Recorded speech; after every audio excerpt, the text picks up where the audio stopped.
కాదు ఆచార్య దేవ. ఏమంటివి జాతి నెపమన సోత శుద్ధునికిందు నిలువ అర్హత లేదందువా. ఎంత మాట. ఇది క్షాత్ర పరీక్షయే గాని క్షత్రియ పరీక్ష కాదే.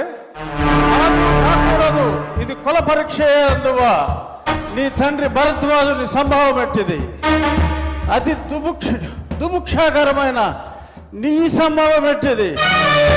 కుండలో పుట్టిదివి కదయ్యా, నీదే కులము. అంతేగాక ఈ కుల గురువైన వశిష్ఠుడు దేవకీ వేషయకు ఉర్వశీ పుత్రుడు కాడా. ఆయనదే కులము. ఆయన పంచమజాతి కన్యకు అరుంధతి యందు శక్తిని, ఆ శక్తి చండాగణ యందు పరాశరుని, ఆ పరాశరుని పల్లె పలుచైన మత్స్యగంధి యందు మా తాత వ్యాసుని, ఆ వ్యాసుడు విధవరాండ్లైన మా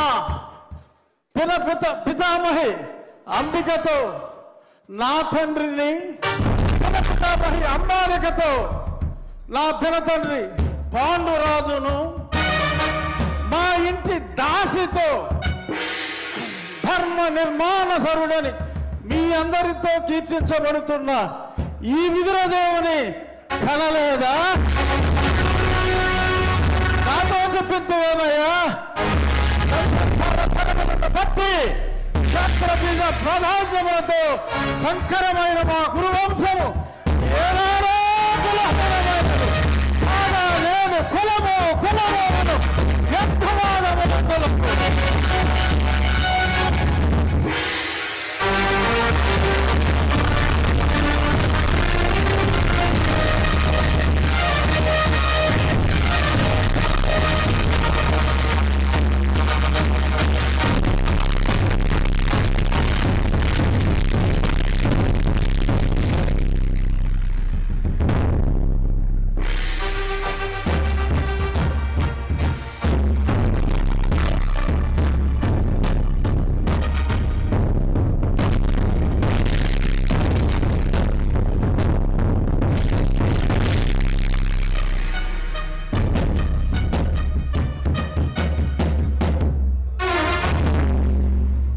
తెలుగుదనాన్ని అద్భుతమైనటువంటి డైలాగుల్లో దుర్యోధనుడి పాత్రలో ఏకపాత్రాభినయం చేసినటువంటి మన శాసనసభ ఉపసభాపతి ఆర్ఆర్ఆర్ శ్రీ కె రఘురామకృష్ణరాజు గారికి ఒక్కసారి గట్టిగా కర్తవ్య ధ్వనులు అందిద్దాం.